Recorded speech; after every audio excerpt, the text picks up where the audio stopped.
Hey, Quinn, I've got a meeting.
Hello, everyone. We'll get started here in just 1 minute. I'm just trying to sort through one of my slides, which doesn't appear to want to work for me, but I'll get it working here in 1 second.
All right. Hello, everybody. I'm just getting the final slide up. I assume everybody can see this. I'm using a new microphone. So even though I see I have audio connection, hopefully that everything is working properly. And let me go ahead and share the chat.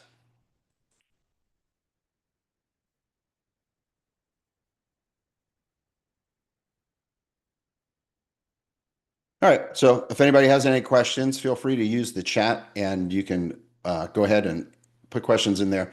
There is a little bit of time towards the end that we could answer for you. So we'll go ahead and do that. Um, All right, so I did get a couple of emails. I guess the we are allowed 100 people in this workshop at a time. At least that's what my license is for. And we hit that at about noon because I was getting emails that people couldn't log in. So apologize to anyone who is watching this rebroadcast that you couldn't get on live, but at least you can watch the rebroadcast. So we do go ahead and record this on YouTube. You'll get a link after the workshop. So if you want to take notes on anything or you have questions, you can watch the rebroadcast. It is of one earlier in the year. I do make these timely, so know that there'll be some little bit of changes, but by and large, this will be available to everyone. All right, so let's go ahead and jump in. For everybody that has registered for this workshop, you are or will be getting this Florida Educators Retirement Tax Playbook. So it is about 6 or 8 different topics that you can use to help reduce your taxes in retirement. Also, how to get things set up, what type of accounts, and we're going to cover some of this today, but it's more of a guide, and I wanted to get that to everybody before this retirement period here. I know I get a lot of folks that are evaluating whether or not to retire this year, work another year, drop investment plan, all that kind of fun stuff. But I wanted to make sure I made this available to everybody. In addition to everybody that's going to be retiring in the next year or two, I have a magnet that has all the top numbers on it. I'll be getting that out to everyone as well. In the questionnaire, when you register for this, it asks, how many years you have until retirement. So we usually take everybody that has 1 or 2 years, and we send them out a free magnet as well. All right. So let me go ahead and pull this up. All right. So again, if you have any questions for anybody that just joined, feel free to put those in the chat. I'll go ahead and have time towards the end of this workshop to go ahead and answer those. And let's get started. So I know the first question is, what's the major overarching concern for most people that are retiring? And it is running out of money, right? It's one thing if you run out of money if you don't run out of money, but you want to go live with your kids. If you run out of money and have to go live with your kids, totally different story. And we want to make sure we avoid that. This is by far the number one concern of everybody that's in retiring today. And the market hasn't been, the best either. So, a couple of disclosures. I am an investment advisor. I've been an investment advisor now a little over two decades. I really specialize on educators. I am familiar with FRS. I'm familiar with investment plan drop, health insurance subsidy, HIS, all that kind of fun stuff. So on occasion, people do stump me. I mean, I'm not without being stumped. But after 20 some years of doing this, I have a pretty well rounded knowledge of how things work, what to look out for. So today is really going to be about what you should be doing in order to plan a successful retirement as you exit the system. It's interesting, you may have joined. You may have become an educator basically thinking that it's going to be a part-time job. A lot of people do in your 20s, early 30s, and then all of a sudden you're 35, then you're 40, then you're 50, and you're thinking, okay, well, this actually turned out to be a career. And so, what are some of the things that you need to look out for and plan for as you get ready to retire? And we'll go ahead and jump in on that. So, okay, so I did. You can ask questions there too. Irene, I will answer those towards the end. I want to go ahead and cover everything in case somebody has to leave and make sure I use the 45 minutes. And then if you want to stick around, I can answer questions after that. All right. So I will talk a little bit about taxes. I'm not a CPA. I did prepare taxes for a while. But as you look to retirement, you absolutely want to take advantage of different tax codes for you. There are certain types of income you can get where you don't pay taxes or it minimizes taxes. We'll cover a little bit about that. I also do not work for FRS, Florida Retirement System. You'll have to call FRS if you want to get information regarding your account. I occasionally get people asking me that. And also, I'm not doing too much on estate planning today, but we do have an estate planning attorney for those of you who think you may need one. We have worked out a special agreement with them, and you're more than happy to talk to them as well. All right, so we'll kick this off. According to Ramsey Solutions, you are one of the top 5 careers to being a millionaire. So, congratulations. I know everybody feels like they're a millionaire, maybe not. But teacher is in the top 5. And the reason why this is in here um, is because most of you are getting a pension. Over 45%, roughly 50% of today's workshop attendees are in the pension plan. So if you add your pension plan plus your Social Security, it's about the equivalent of somebody having around $1 million a year. If your Social Security and your pension plan is over $3,500 a month, technically that's the equivalent of $1 million in the bank. Okay. So I always find this interesting. A lot of people don't agree, but teaching profession is one of the best. So today, what we'll talk about are pension benefits, health insurance, Social Security, retirement savings, and also reducing taxes. Okay. Um, So this is just the same slide in a different format. I did just upgrade this. So this is why I had went in here, and AI is great. I gave AI, for those of you who haven't used AI yet, I said, okay, I need a couple of these slides updated to make them look better. And obviously this looks better than that prior slide. You know, that's me. That's AI. All right. And what we're trying to do is we're trying to take a snapshot. If you haven't yet, or you're looking at retirement and you're looking at this year versus next year, what we really want to do is we want to know how much income you have versus expenses. And it'll do an analysis for you. And it's really what we call a report card. So if you want to get a report card, we offer that to folks that are at this workshop.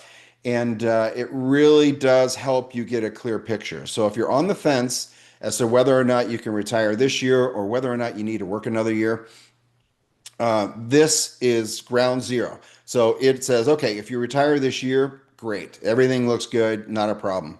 If you retire, or if this were not looking so good, then we would say, okay, well, what changes could we make? What balance, move some things around, or maybe you need to work another year, maybe you need to put more money in your 403b. Whatever the case is, it's always great to see this before you step out the door, because once you step out the door, it's really a matter of balancing what you have, and we really can't make too many adjustments, right?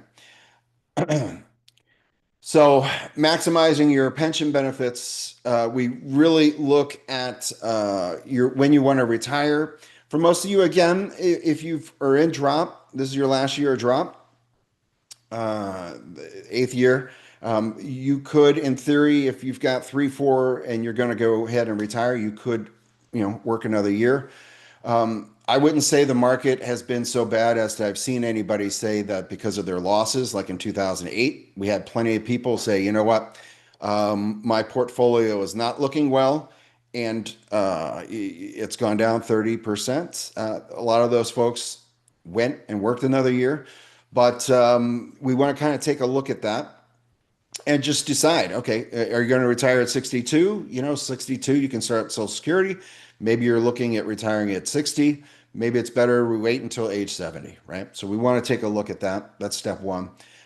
Whether you're the pension or the investment plan, there's a big difference if you're on the investment plan versus pension plan, okay? And for most of you, you're not going to make any distinctions or any changes to that now. But if you are on the investment plan, you're taking all the risk, okay? So you will be getting your Social Security, which is great, and that's guaranteed for life. And now there is a way for you to balance that out if you have a spouse. We'll talk about that in the Social Security section. But if you're on the investment plan, you need to know what investments to make, okay? You need to educate yourself. By the way, today is all education. There's nothing to buy, any of that. But you need to look and find out what it is you can invest in, how you're going to convert what you've saved into income.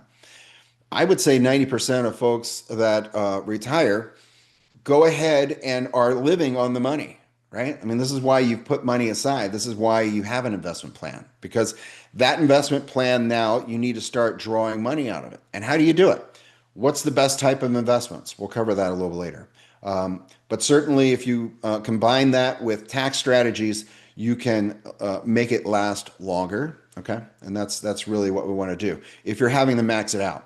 Now, if you have a lot of money and it's sitting in there, there are other strategies you could use. But if you are living on that and you do need to use it, you need to be careful for one. And I see a lot of people get very aggressive. A couple of years ago, I had somebody ask me if they should invest all in gold. Today, it doesn't look like such a good, even though it's run up a lot, you can't invest everything you've got and expect it to last. Okay.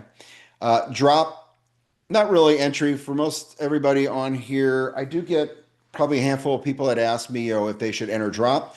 And general rule of thumb, okay, keep in mind, you need to talk to somebody about this, but general rule of thumb, if you don't have more than 20 years in, you want to continue in the investment plan and you don't want to go into drop. Okay. So that's general rule of thumb. If you've got 15 years in, and I have people ask me whether or not they should enter drop. That shouldn't be a question, really. You should just continue to work because you're going to want in your pension plan, you're going to want to accumulate more money. Okay. It doesn't benefit you numerically. And I have a whole nother webinar on that as well. Okay. Years of service, you know how to calculate all that. That's on my FRS. You can log in and get that.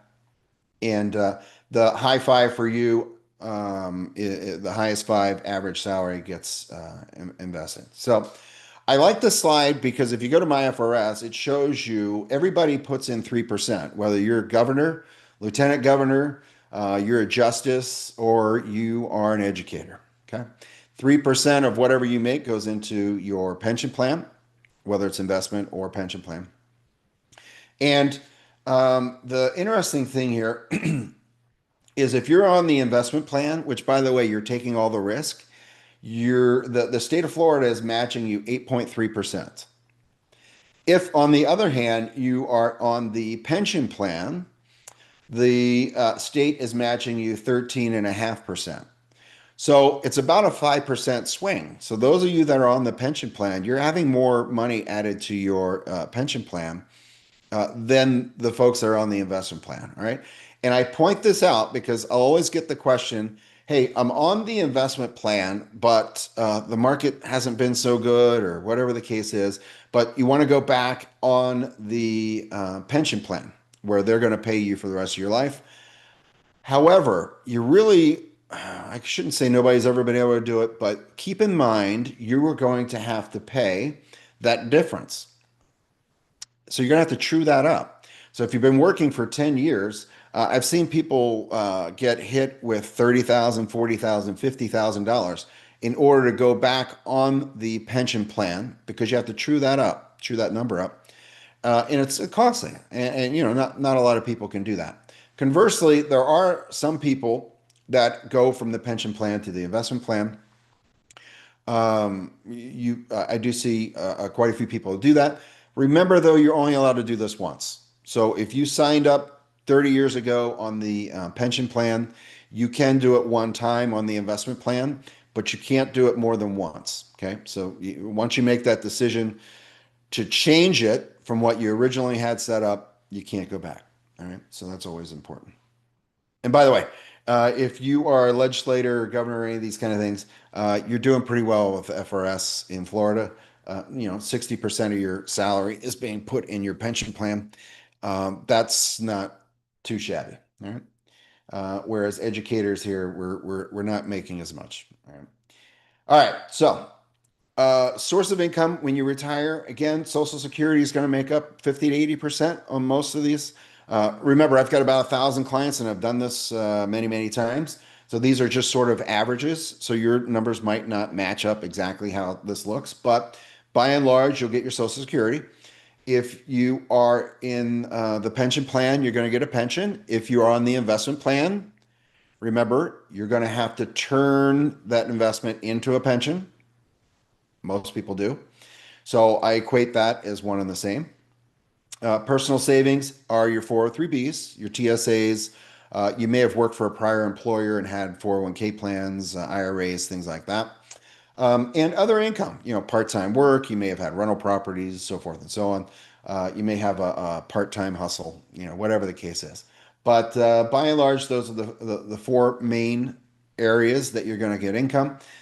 Um, and it's important to look at that before you retire because we want to make sure that this is going to cover your expenses.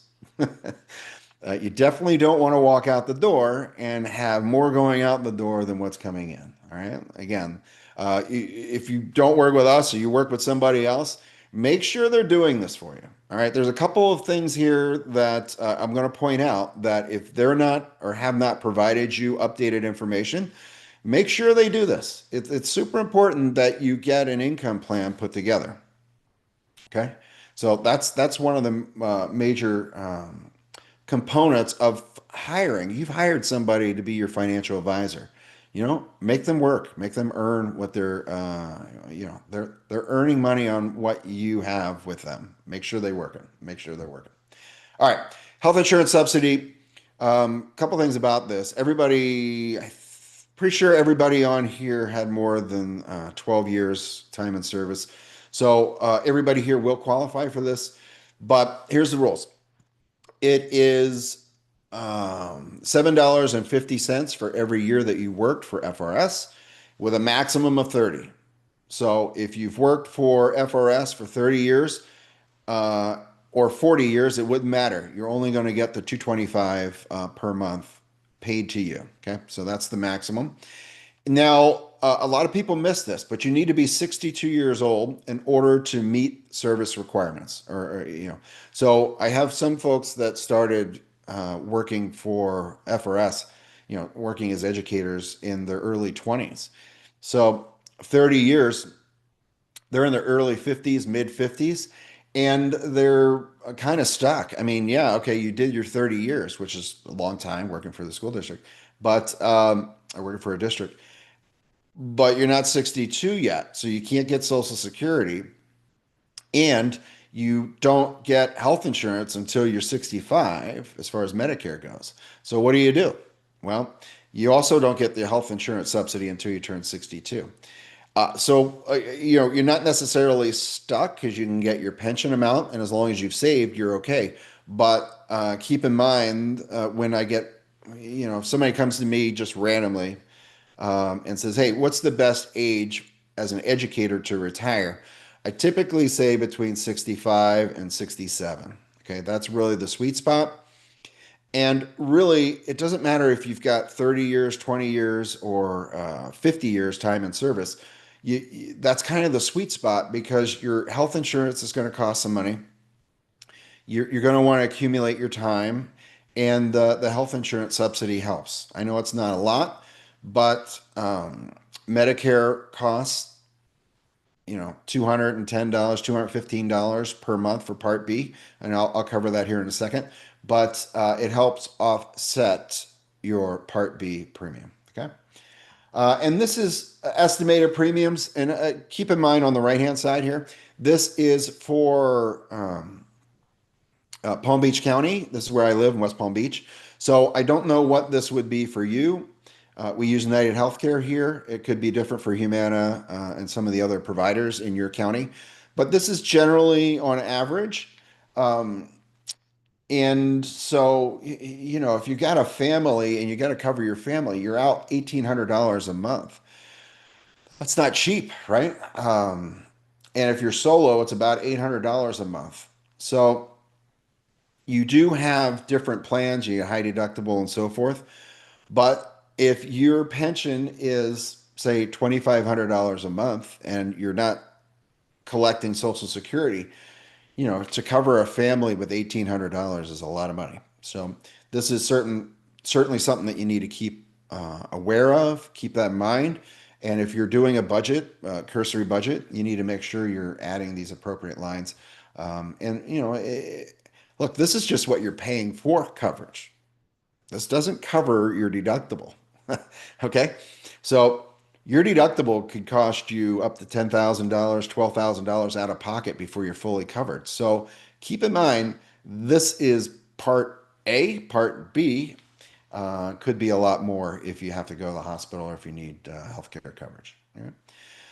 Medicare. So let's talk a little bit about Medicare. If you're 65, I have a whole 1 hour workshop on this in addition. So if you ever have questions on specific things that I'm covering here, Social Security, Medicare, whether to retire early, on our YouTube page, we have pretty much 1 hour breakdowns, and it goes in much more in depth. Today is really just educational, general education. So I don't want you to be too overwhelmed. Um, as you can see, my slide here is a little overtyped. But for Medicare supplement, you turn 65. Part A, if you're working for the district, you always want to sign up for Part A. Part A is free. The district's going to tell you to do that anyhow. But you don't pay any money for Part A. The part that you pay money for is Part B, as in boy, and it covers 80% of your care. Okay. So if you do not get a Medicare supplement, you're on the hook for 20%. This is why you get a Medicare supplement because 20% is on you. All right. So it's important to know that when you are looking at different plans, there's Plan G, Plan N, all this kind of thing. And it's broken down by zip code. So depending on your zip code, the price changes slightly. And if you are shopping, by the way, we do this for clients. We provide Medicare quotes. So if you're interested, you can let us know. But keep in mind, there's a couple of ways that providers change the numbers on you when you get ready to retire and you're looking at quotes for premium or paying for coverage. Okay, let's just call it paying for coverage. So what's interesting is some providers, and I'm not going to use any names because they can change, and I don't want anybody calling me, but some providers say, okay, once you get to a certain age, say 82, 83, whatever the case is, your premium locks. And that's pretty good. So as you get older, your premium is locked in there and they don't age you up, meaning that they don't increase your premium after a certain age. There are other providers that are cheaper in the beginning. Okay. So you might pay $10, $20 cheaper per month. However, be aware of this. As you get older, there is no cap. So what that means is I just talked to somebody who was 87 years old. The other providers would have capped her. However, every year she's having to continually pay more and more and more because the particular provider, and it's a very well-known provider, it doesn't have a cap on age. So she's ending up paying a lot more. And unfortunately, once you pick a Medicare provider, if you want to go to another provider, you have to apply. And if you have pre-existing conditions, they can just deny you. All right. So it's important to know that as well. So you got two options when you turn 65, as far as your supplement goes, and you're not working, right? So you get Medicare supplements, traditional Medicare. You can go to any doctor that takes Medicare, whether it's somewhere up in Maine or California or Sloan Kettering because you got cancer, whatever the case is, you go wherever you want that takes Medicare. Okay, they have to take Medicare. Most people do. But it's also predictable, meaning you're paying your $250 a month, you're paying your $215 a month for Part B, and they're going to cover almost 100%. Okay, they don't cover drugs and things, which I'll talk about, but on the Medicare Advantage plan, think of that as going to a Chinese buffet. It's great. It covers everything: vision, dental, drug plan. All these things are covered.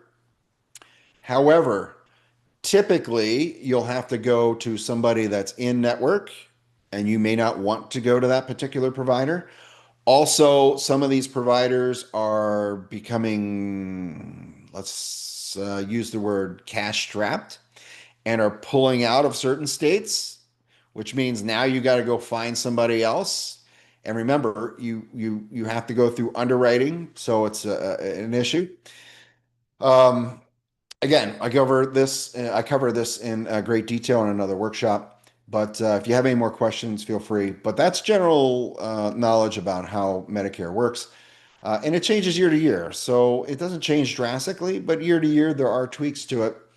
And so as you get closer to 65 or once you retire, you'll absolutely need to take a look at this. All right.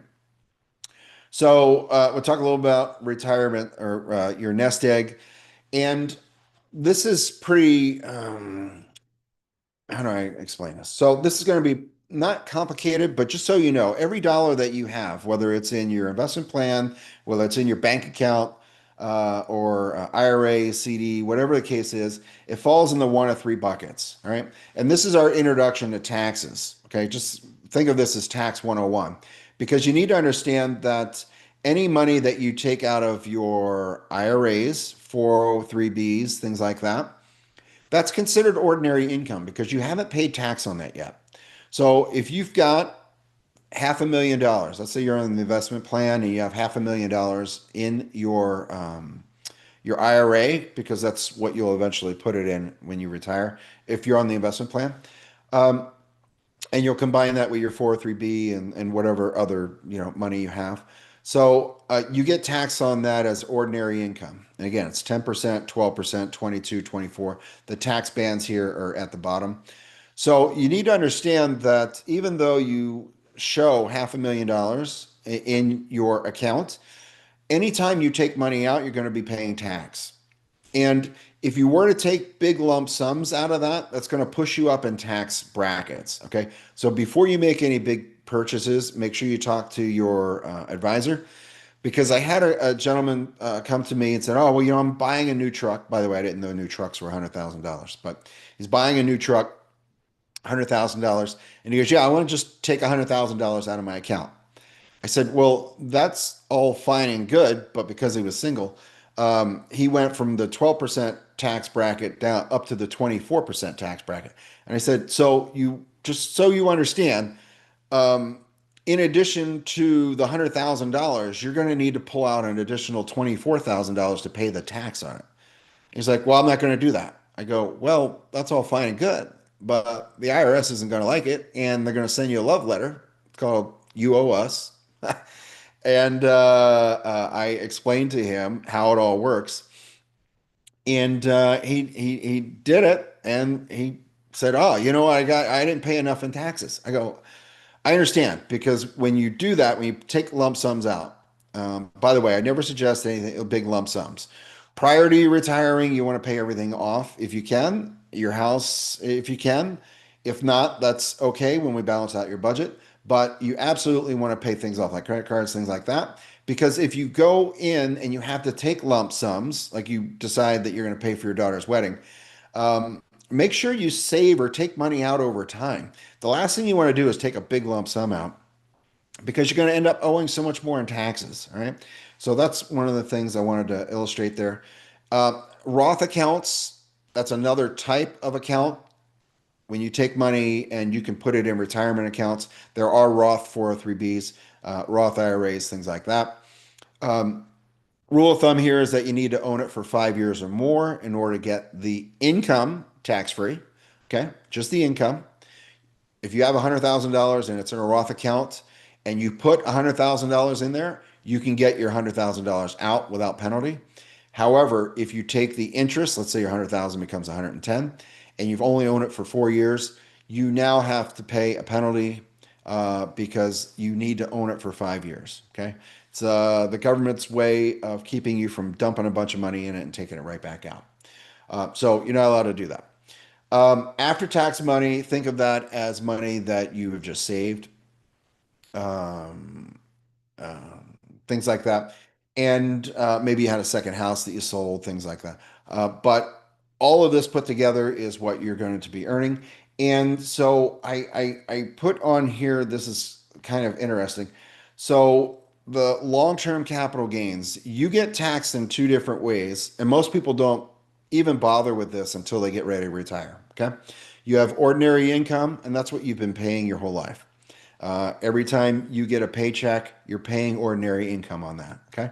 If you have CDs, you're paying ordinary income on it and everything else. However, there is a different way to pay taxes on income, and it's through qualified gains or qualified dividends. And what's interesting about that, and I'm just going to give you a rough estimate. So if you're married, you're 65, you have a standard deduction that might be 40 some thousand dollars, right? But you could get long-term capital gains or qualified distributions up to 98,000 plus your um, your deduction there of 40,000. So in essence, and this is why I say it's a big part of what you should be planning for, you could get up to $140,000 roughly. Again, this is something you need to talk to somebody about. I don't want to, say you can do it and you not be able to do it, but up to $140,000. And so if you took $10,000 in income out of qualified dividends, you wouldn't owe any tax. I mean, how good is it to not have to pay tax when you're retired? So there's a couple of different strategies we use for clients that we use tax-free Roth accounts. We also use this kind of account, and it works out best. This is why I say that you need to look at the different types of accounts. All right, Roth account is 100% the best way to use these type of accounts because you don't pay any income on those. And in addition to that, there's a secondary benefit. Actually, there's two more benefits. One is it doesn't count against your deductions for your Social Security. So if you're right there where you go from 50% of your Social Security being taxed to 85%, and you're taking money out of a Roth account, it does not count towards that calculation. Okay. This is why I say it's important to look at this as well. All right. To maximize Social Security, a couple of different things. I have another full 1 hour if you want to look at this. But the main thing you want to get out of Social Security is when should you start it? I know a lot of folks say, I'm going to wait until I'm 67, which is great, which is usually for most people that are on this call, 67 is when you get 100% of your benefit. And if you start at age 62, you're going to permanently kind of get less for the rest of your life. But taking a step back, and if you're looking at this before you even look at the slide, the question you have to answer or ask yourself is, can you afford to wait? It all comes down to your budget. So if you can afford to wait, then we generally I had somebody come to me and they're 62 years old and say, oh, well, I'm going to wait until I'm age 67. I said, fine. Then what we'll do is we'll put money aside so that you can use it for your lifestyle while you retire. I said, however, keep in mind when you first retire, you want to spend some of your money. You want to go on trips. You might want to take your grandkids here or there. You might want to take the family on vacation, or you yourself might want to travel, whether it's going to Japan or picking flowers or whatever the case is. We always suggest that you put together kind of a budget just for entertainment and travel that's a little bit higher than what you think, because when you first retire, you've got the energy to do it. Typically, your body is in pretty good shape. You're going to want to enjoy it because as you get up in the years, the 70, 80 years old, you're just not going to be that mobile. So, make the memories while you can. That's a little side note because I have folks that cannot spend a penny of their retirement or retirement savings. And I have other people that go on these trips and spend $50,000 every time they go on a trip, a cruise buying art. Okay. Don't be on either side of that. Don't spend all your money on art on cruises, and make sure you're spending some money on yourself and your family when you first retire. All right, a little bit of a side note there. Probably didn't need to get into all that.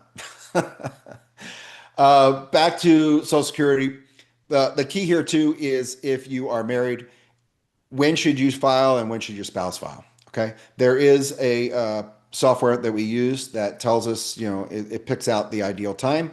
And if you are a widower or a widow, it also will say, okay, maybe you should start your widow benefits at age 60. This is the one time you don't have to wait to age 62. There is a special carve out for that. And maybe you defer it until you turn 70. So these are all kind of things that we would want to weigh out because when you start Social Security, you don't get a second chance at it. Okay. You could, in theory, if you pay it all back within a year. Never. I have never seen anybody do it. I've only seen one person try it. It was during COVID, and he couldn't get an appointment to see Social Security. and ended up not doing it. He received an inheritance from his mom, and it just never worked out. All right. So if you're divorced, also you could be getting divorce benefits. So this is important. If you're single, though, it comes down to simple budget. But if you're married, you really need to do kind of a little bit deeper dive into the amounts and coordinate it. Because again, once you set this up, you can't go back and redo it. All right. So this is kind of when to start your benefits, coordinate. I talked a little about all that. All right, so talk a little bit about tax reduction. And so first off, when you turn 65, you get certain bonuses. Trump, I didn't mean to trigger anybody, but this is the big beautiful bill, as they call it, does expire in 2028. Okay. So I want to show you what the impact of that is, and if you're retiring, what it looks like. So remember, I said you get a base standard deduction, meaning you don't pay any taxes until you hit this threshold, and then you start paying taxes. Okay. So for a married couple that is under age 65, you can get your first $32,000 tax free. Great. Um, at 65, it's currently set. So if you are married filing jointly, it's $1,300. I'm sorry, $2,300. And if you're single, it's 2,000. So you take that 16,000 if you're single plus the 2,000 if you're 65. Or if you're married, you take the 32 plus the other 3,300. But because of the big beautiful bill, remember Trump said that nobody's going to pay taxes on Social Security. This is how he did it. It's not necessarily that you don't have to pay tax on Social Security because a lot of people do. However, if your income is less than 150,000, then you get an additional $6,000 tax deduction. So this is what he meant by that. And if you are making over $250,000 and you're over 65, it phased out. So it's only for folks. This is how he was able to get it passed, by the way. If you are in that sweet spot where you're retired, you got two retiring teachers, you're generally going to be in about that 90 to $120,000 mark. You're going to get all of these deductions. So if you take the 32 plus the 33 plus your 12,000, you're about $47,500 that you're able to earn before you pay any money in taxes. Okay. So this is how this calculation comes about and why this is important. Remember, if you go back a couple slides, and we're going to revisit that, if your income, or if you're married, you're over 65, the first $47,000 isn't taxable, but also you pay zero tax on qualified dividends for 98,000. So if you take the 98 plus the 47, that's what I mean. You can make up to 140 some thousand dollars without having to pay tax. Okay. This is where these kind of strategies come into play. And most financial advisors don't work on the tax side. Our practice does. So just keep that in mind. If you talk to somebody and you say, well, what about qualified dividends and all that? They may or may not know what you are trying to get at. All right. So again, ordinary income's on the left, the qualified dividends are on the right. And remember, if you're married, the first $47,000 is tax free. And then that's when these tax bans come into effect. And as you can see, it's important to know the difference between the two. All right. All right. So again, we want to make sure we're maximizing your income and retirement. So we're taking a look at what you're invested in, how you're invested in it. It also takes a quick look and make sure that you're invested in the right types of accounts. And we want to look at that. The other thing is that you get a quick little one pager from us. The workbook that you're going to get from us, this is kind of what this summarizes. It says, okay, taking what you've got and saying, okay, if you want to make it efficient, first off, it says, okay, is it efficient the way you have it invested today and knowing your Social Security amounts, things like that. A quick little one pager. And what it does, it says, okay, comparing what you have with just rebalancing it and making it tax efficient, what's the difference? As you can see here, it's about $15,000. Again, this is just an illustration based on the numbers I showed you. It's more for some folks. It's less for some others, but this simple one pager gives us kind of an estimate as to what your income looks like in your taxes. So you can see here that you are saving anywhere from 30 to 70% on your taxes. But more importantly, you've got increased in income. All right, it's great that you're saving money on taxes, but now just by rebalancing it, this did not do anything but just rebalance what the account showed. You're able to increase the income. All right, and that's what you're trying to get at. All right, so if you do decide, here's your opportunity. If you do decide to set up a time to talk with us, you can go to the Calendly link. You will get an email after this workshop. Also, the tax playbook, you're going to get a copy of that. It's going to be emailed to you as a PDF. I do know that if you are on the network at schools, a lot of people tell me that they don't get PDFs, that they need to have it go out to a link. So in addition to that, I'm downloading this to our website. So you'll get it as a PDF. Now that I'm thinking about it, maybe I'll just send it to you as a link because you know what'll happen if you do try to log in and you're not at your home. I know that most school districts' firewalls are going to keep this from going in. So why don't I do this? Why don't I'll go ahead and upload it tonight, and I'll make sure everybody gets this workbook tomorrow, and I'll make sure it's just a link. All right, and that way you can download it and have it because I'm afraid that if I send it as a PDF, it's going to get blocked. And obviously, I've got 100 of these to send out. So I don't want to have any issues with that going out to everybody. All right. So sorry, I just kind of thought that through. All right. So again, you also get the email that you can schedule a time to talk to us. And we're more than happy to work through any of those questions that you have, whether it's retirement, savings, things like that. All right. So let's see. We finished right on time. Perfect. I'll go ahead and answer any questions that anybody has. How do you know, Irene? How do you know when and if you should go in a drop? I have a whole workshop on this, but here's um, so take a step back. And Irene, I think I've talked to you in the past. So when you should enter drop, you should really enter drop. Again, the sweet spot is really between 62 and 65 if you can do it, because that additional income you're going to get from Social Security is going to make it for the average educator. It's just going to take you from a struggling slightly if you're just getting your pension to having a little more. And then if you have your 403B or money set aside for retirement or savings and things like that, it's just going to be a little bit extra. All right. So I'm more than happy to do to work the work to show you kind of what it would look like.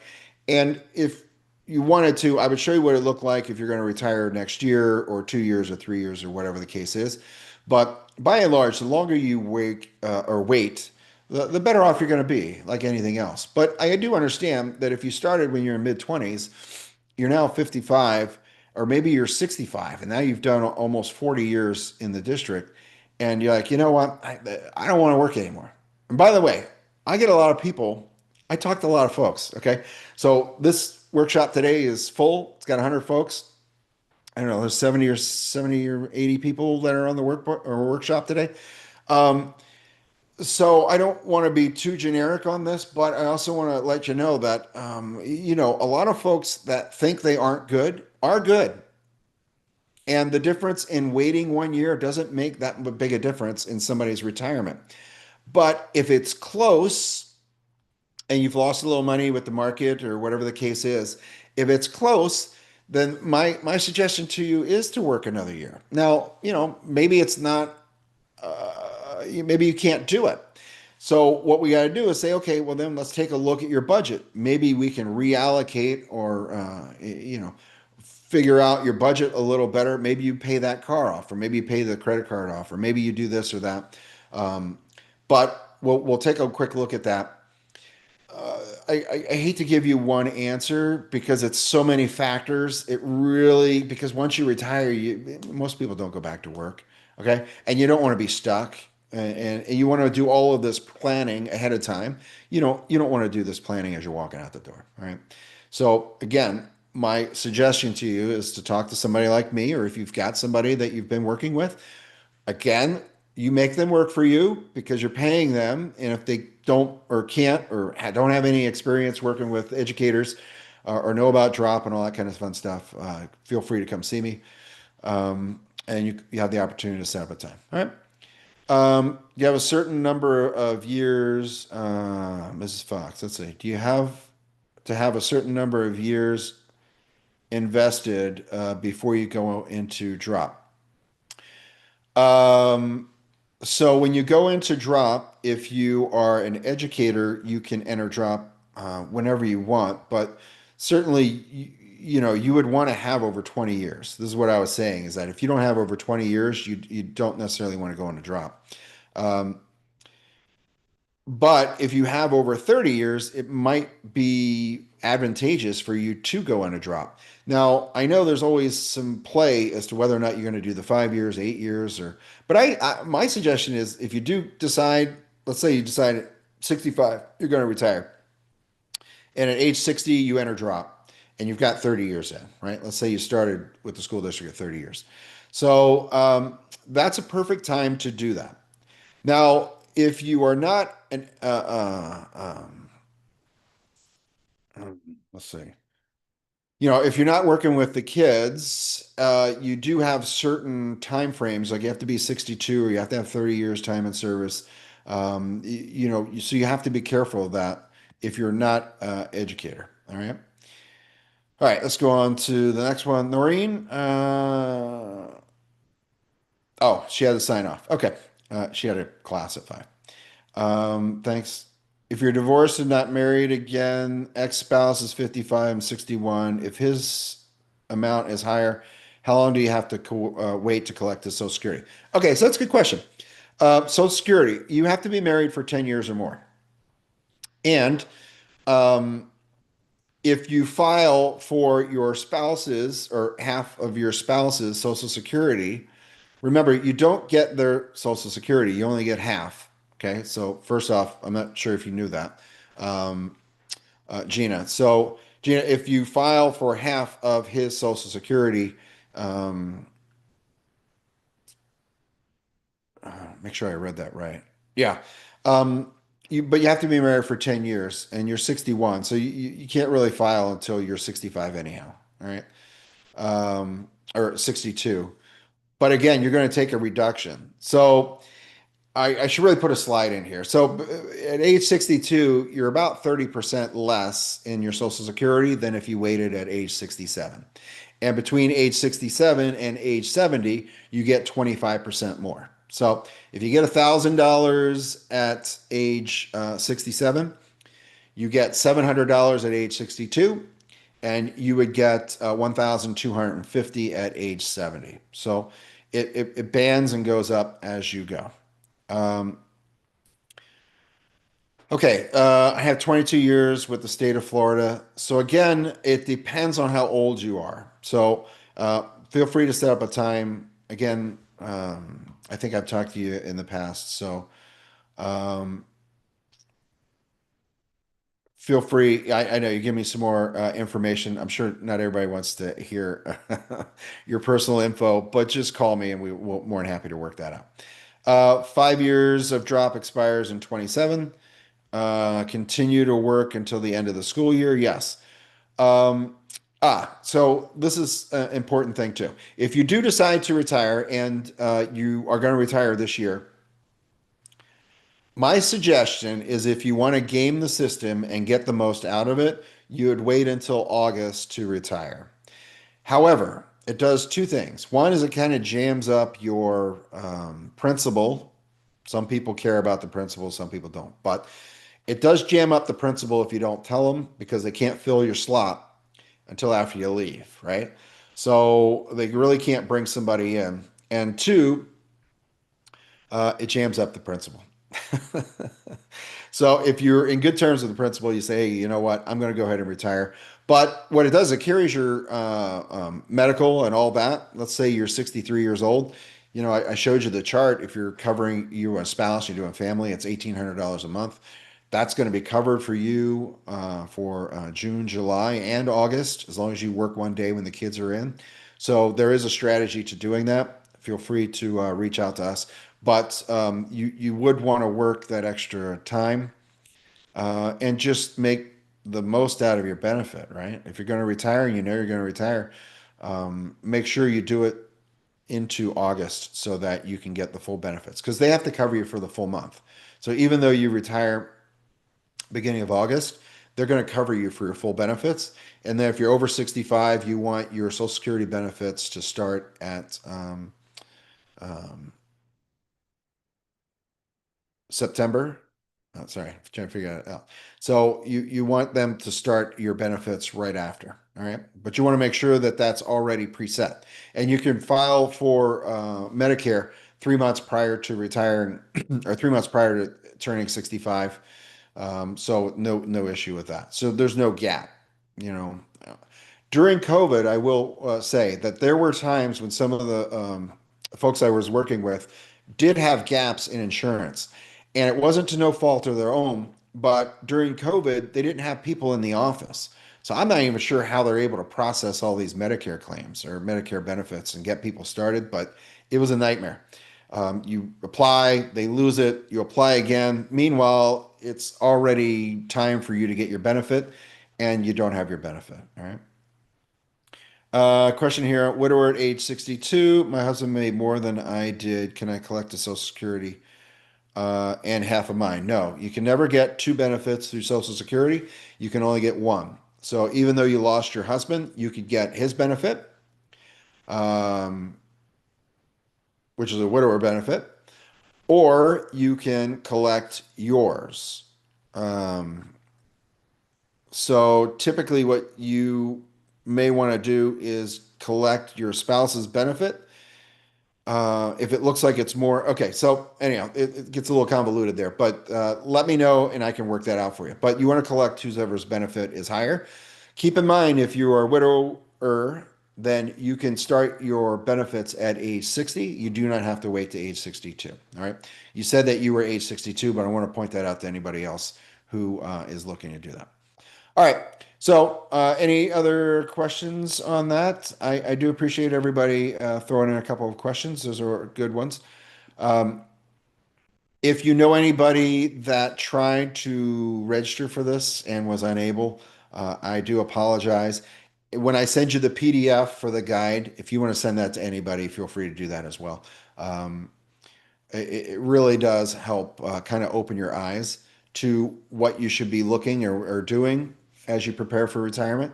And I'm going to expand on this a little bit, I think, down the road, because this is really diving into the tax thing, but you really kind of need a checklist. And I'll put a checklist together, I think, um, that you can just go through and make sure that everything, get your ducks in a row. All right. So thank you everybody for joining. I do appreciate everybody being on here. Again, you're going to get the link to our Facebook page, not Facebook, but the YouTube page that has a little bit deeper dive in any of these topics that you want to look at. And again, if you decide that you want to come see us or talk to us, feel free to use the link in the email you're going to get right after this workshop. Thanks again, and we'll talk to you soon. Bye now.